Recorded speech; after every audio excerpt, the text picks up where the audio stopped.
This is The Immortal Life of Henrietta Lacks by Rebecca Skloot on Chapter 11, The Devil of Pain Itself. 1951. By September, Henrietta's body was almost entirely taken over by tumors. They'd grown on her diaphragm, her bladder, her lungs. They blocked her intestines and made her body swell like she was 6 months pregnant. She got one blood transfusion after another because her kidneys could no longer filter the toxins from her blood, leaving her nauseated from the poison of her own body. She got so much blood that one doctor wrote a note in her record stopping all transfusions until her deficit with the blood tank was made up. When Henrietta's cousin Emmett Lacks heard somebody at Sparrow's Point say Henrietta was sick and needed blood, he threw down the steel pipe he was cutting and ran looking for his brother and some friends.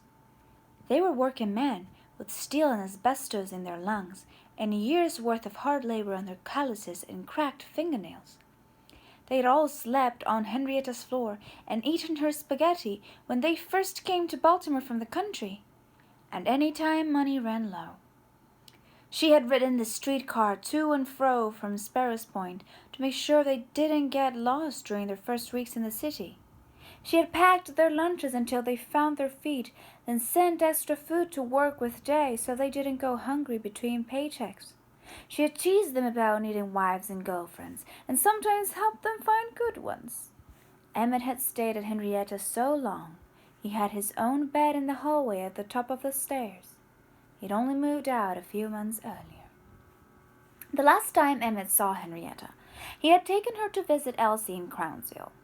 They found her sitting behind a barbed wire in the corner of a yard outside the brake barracks where she slept.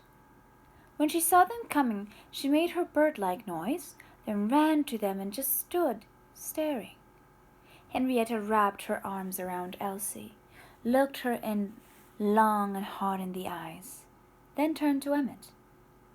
"She looked like she doing better," Henrietta said. "Yeah, Elsie looked nice and clean and everything." They sat in silence for a long time. Henrietta seemed relieved, almost desperate, to see Elsie looking okay. That was the last time she would see her daughter. Emmett figures she knew she was saying goodbye. What she didn't know was that no one would ever visit Elsie again. A few months later, when Emmett heard Henrietta needed blood, he and his brother and 6 friends piled into a truck and went straight to Hopkins. Nurse led them through the colored ward, past rows of hospital beds to the one Henrietta lay. She had withered from 140 pounds to about 100. Sadie and Henrietta's sister Gladys sat beside her, their eyes swollen from too much crying and not enough sleep. Gladys had come from Clover by Greyhound as soon as she got word Henrietta was in the hospital. The two had never been close, and people still teased Gladys, saying she was too mean and ugly to be Henrietta's sister. But Henrietta was family, so Gladys sat beside her, clutching a pillow in her lap. A nurse stood at the corner watching as the 8 big men crowded around the bed. When Henrietta tried to move her arm to lift herself, Emmett saw the straps around her wrists and ankles, attaching her to the bed frame. "What are you doing here?" Henrietta moaned. "We come to get you well," Emmett said to a chorus of yes from other men. Henrietta didn't say a word. She just lay her head back on the pillow. Suddenly, her body went rigid as a board. She screamed as the nurse ran to the bed, tightening the straps around Henrietta's arms and legs to keep her from thrashing onto the floor as she had done many times before. Gladys thrust the pillow from her lap into Henrietta's mouth to keep her from biting her tongue as she convulsed in pain. Sadie cried and stroked Henrietta's hair. "Lord," Emmett told me years later, "Henrietta rose up out of that bed, wailing like she'd been possessed by the devil of pain itself." The nurse shooed Emmett and his brothers out of the ward to the room designated for colored blood collection, where they donate 8 pints of blood. As Emmett walked from Henrietta's bedside, he turned to look, just as the fit began to pass and Gladys slid the pillow from Henrietta's mouth. There's a memory I'll take to my grave," he told me years later. "When them pain hits, look like her mind just said, 'Henrietta, you best leave.' She was sick like I never seen, sweetest girl you ever want to meet, the prettier than anything.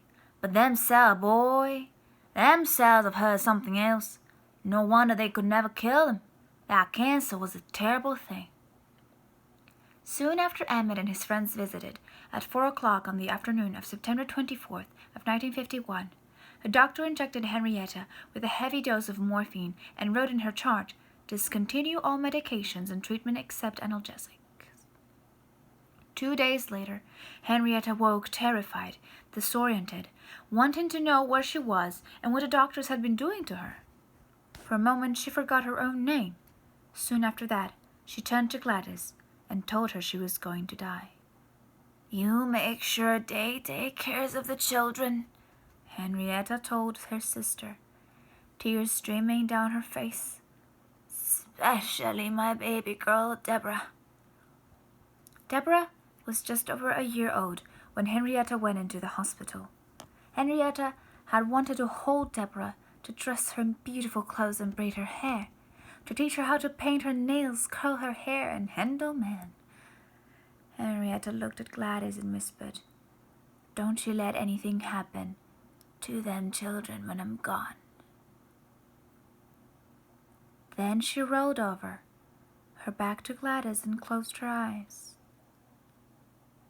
Gladys slipped out of the hospital into the gray-bound bag to Clover, and that night she called Day. "Henrietta gonna die tonight," she told him. "She wants you to take care of them kids.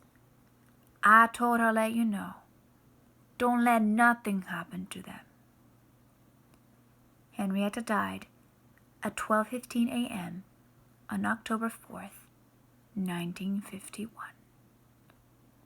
This is the conclusion of chapter 11 and also the conclusion of part 1.